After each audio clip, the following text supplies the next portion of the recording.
Hello everyone, I'm Anthony once again coming before you, bringing you one of the IELTS true false not given question tip of the day. So as we generally come across with different ways of attempting IELTS examination, especially with the reading module, there are different question types. Last time I spoke about how to connect between information in the paragraphs, how to understand and read the paragraphs. Today, I'm going to take you through a sample which I'm going to show once again on the screen for your understanding. Okay, so I will take you through the basic understanding about how some of the tips in true false not given play an important role in every practice that you do and how well you can answer them. The first thing is spend time in analyzing the question statement in the list of questions that you see on the question paper. Analysis are made for two major reasons. One, to understand the whole meaning of the question statement. Second thing is to identify its keywords.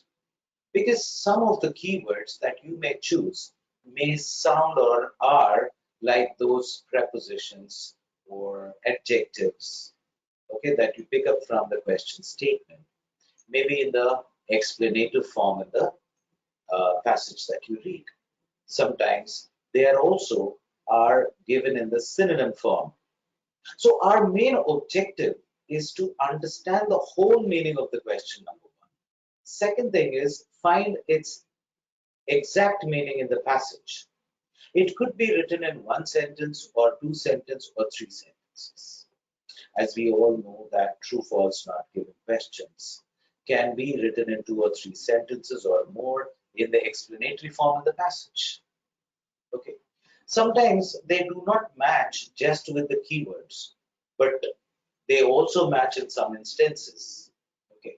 Some keywords uh, may be the same ones in the passage. It doesn't mean that they should be true, or sometimes the other question type is yes. Okay. The meaning of the false is something like a statement that contradicts a statement given in the question. Maybe it contradicts with a part of the question objective, or the whole question is contradicts. Then it becomes a false statement.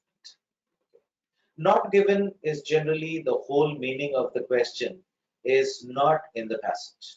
Okay. Some keywords might be found in the keyword in the passage. Sometimes most of the keywords also may be found, but the overall meaning may not have the same meaning of the question statement. Given will be not given as your answer. So the answer in this category follow the order of information in the passage. For generally these questions, or sometimes in other question types, it may follow the sequence or not. But in true, false, not given, it generally gives us this feature of giving us an idea what exactly we should be doing. So true, false, not given are the information that is given in the text. So you should be in a position to understand the main objective of the topic. Now let me take you to an example from a passage that I've taken from Cambridge IELTS book number 16 and the test number 1. So I will go off the screen just to give you a clear and the complete view of the picture. Okay, here we are.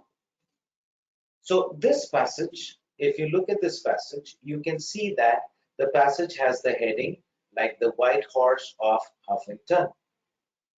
And then we have different paragraphs, and I've intentionally highlighted few words in bold so that we can understand them better, okay, while answering at least 3 to 4 true, false, not given questions. I will give you two answers to what it would allow us to understand between true and not given today.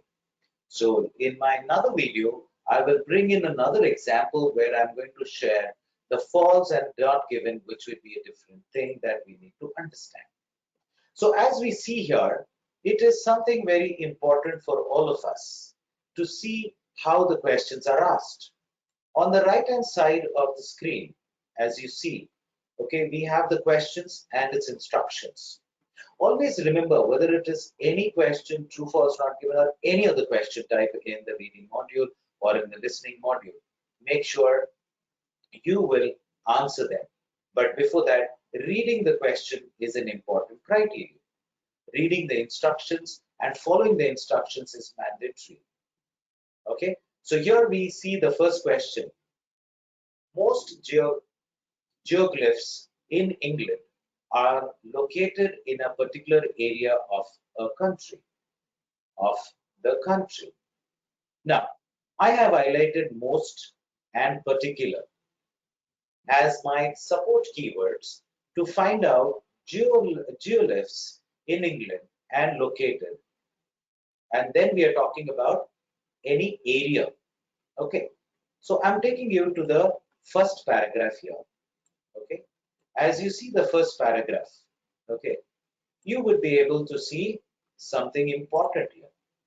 Okay, the cutting of huge figures or geoglyphs into the earth of English hillsides has taken place for more than 3,000 years. It's giving an introduction to the passage. Then, in this paragraph, we see something like this. These are 56 hill figures scattered around England. So it is in the country of England with vast majority. So we are talking about majority, which is not complete, but majority, okay, which is replaced by the word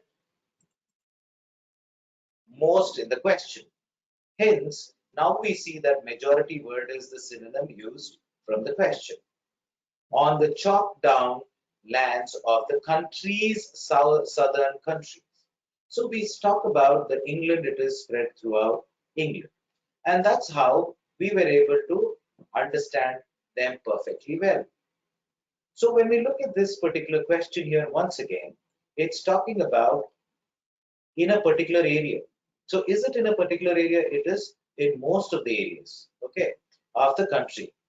So most geoglyphs in England are located in the particular area of a country. It's not only in the country, but also throughout the country. Hence, the answer will be true because it clearly mentions, okay, with the vast majority on the chalk of the downloads of the country's southern country. So it's specifically mentioned about southern countries, okay, so a particular countries or areas of the country. Hence, the statement is true. Now let us look at the second question.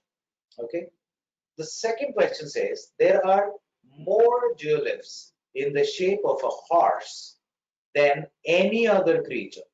So I've highlighted words like more than any other. So these are my keywords, which is going to help me find my answer. In continuation to the same thing in the same first paragraph, here I see that it gives me an idea saying that the figures include giants, horses, crosses, regimental badges. So here we are looking at what are the figures including it. Okay, and it says although the majority of these geoglyphs dated within the last 300 years or so, there is one or two that are much older. So it is giving us a clear indication that it includes horses. Crosses are things, okay, giant figures, okay, but regimental and badges, all are things. It's not a creature at all. So what is it the question saying? There are more geoglyphs in the shape of horse. So they are nowhere explaining about it has more, because it is only saying although majority of these geoglyphs date within the last 300 years or so, there is one or two of that much older. But they're not specifically anywhere saying about horses are majority there, okay, or more. So this question will be answered as not given. So I hope This gives us a clear idea and indication